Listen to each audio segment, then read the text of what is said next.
রাহমাতুল্লাহ। আসসালামু আলাইকুম হুজুর। জি ওয়ালাইকুম সালাম। ভালো আছেন? আলহামদুলিল্লাহ। গেদুকে একটু ভর্তি করার জন্য আনছিলাম। ও আচ্ছা আচ্ছা, আমাদের মাদ্রাসা আনছেন আপনি? যাও ওদিক যাও। চলি আসো। তা হুজুর এই আপনাদের এই ইকরা ইন্টারন্যাশনাল হিফজুল কোরআন মাদ্রাসার প্রশংসা সব জায়গায় শুনি। জি অবশ্যই, সুবর্ণচরের মধ্যে আলহামদুলিল্লাহ আপনাদের দোয়ায় আমাদের মাদ্রাসার ভালো সুনাম আছে। আচ্ছা, তো এখন এই যে আমার এই গেদুটাকে একটু হাফেজ বানাই দিতে হইবে, খরচ কেমন কি লাগবে একটু? আমি কিন্তু খরচ গরিব তো- মানুষ, একটু কমাই সময় ধরে। খরচ তো বেশি না আসলে, যতটুকু আমাদের প্রয়োজন ততটুকু না হুজুর বলি আমি। জি মনে করেন যে ভর্তিটা অন্যান্য প্রতিষ্ঠান থেকে এত তো বেশি না, 3,000 টাকা ভর্তি আর 4,500 টাকা আমরা মাসিক যে খরচটা সেটা আমরা নিয়ে থাকি আর কি। 3,000 টাকা ভর্তি আর 4,000 টাকা মাসে। 4,500 টাকা। 4,500? হুম। একে তো স্যার আমরা যাই। না বসেন আপনি। এই জায়গায় আমি পড়ানো হইবে না। কেন? আপনারা ধর্ম ব্যবসা শুরু করে দিয়েছেন, হ্যাঁ?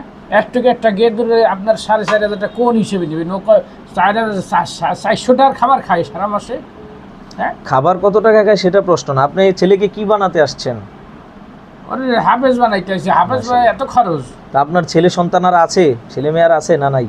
আছে, আল্লাহ মাল দিলে 3টে আছে। মাশাআল্লাহ মাশাআল্লাহ। তো ওরা কি পড়াশোনা করে নাই, হান্ডু হান্ডু ঘুরে? না ওরা ধান করবে কেন? ওরে মাদ্রাসায় দেবো, আর ওরা জেনারেল লাইনে পড়তে আছে। বড় ছেলে ভার্সিটিতে পড়ে। আচ্ছা, ভার্সিটিতে পড়ে, তাহলে ওরা কি ফ্রি পড়ায় ভার্সিটিতে? আরে না, ভার্সিটি ওকে আপনাকে মতো লিল্লা বোর্ডিং নাকি? ভার্সিটিতে খরচ আছে, 10,000-এর মতো লাগিয়ে হাত খরচই। আচ্ছা আবার ওই যে মাঝে মধ্যে ট্যুরে যায়, তা কি ওই কি কয় ওই যে হুজুর শুনলেন, কি কি খরচ আছে জানি দেয়া লাগে, মাসে আচ্ছা, আচ্ছা। 15-20 হাজার চলে যায়। ওটা ছেলের প্রতি গেছে, আর যে মেয়েটা ওটা পড়াশোনা করে না, বিয়ে দিয়ে দিয়েছেন? না, মেয়েও তো ভার্সিটি পড়ে। আচ্ছা অবশ্য মেয়ের আবার কোন দিক দিয়ে জানি বরকত হয়, ওরে দেখি খরচ পাঠানো লাগে না, ও আর উল্টে বাড়ি খরচ পাঠায়। ও আচ্ছা আচ্ছা, বুঝুন হুজুর। ওই মাইয়ের খরচ দিই, সাওয়ালের খরচটা চালাই দিই আর কি। আচ্ছা আচ্ছা, তাহলে এই এই ছেলের জন্য আমরা 10-15-20 হাজার টাকা খরচ করতে পারি, ভার্সিটিতে পড়াইতে পারবেন, আর এই ছোট্ট ছেলেরা কোরআনে হাফেজ করবেন, আপনি এখানে 4,500-এর কথা শুনে সেট করে উঠলেন, ঘটনা কি? হাফেজ বানাতে হলে অন্তর বড় রাখতে হবে। আপনার ছেলেকে হাফেজ বানানোর দায়িত্ব ইনশাল্লাহ আমাদের, আপনি দিয়ে যান।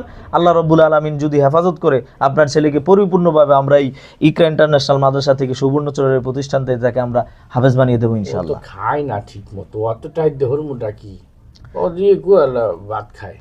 আপনি তাকে হাফেজ বানাবেন কি টাকা বানানোর জন্য, না টাকা ব্যয় করার জন্য, না আখেরাত পাওয়ার জন্য? আখেরাত পাইতে 4,500 টাকা মাসে দিতে হইবে।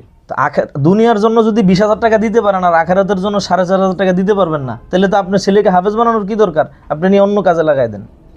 বুঝেন না কেন সোজা হিসাব সুন্দরটা? এ বুঝছি, এগুলোর সাথে তর্কে পারা যাবে না, একটু কমাই রাখেন, 3,000 টাকা দিই।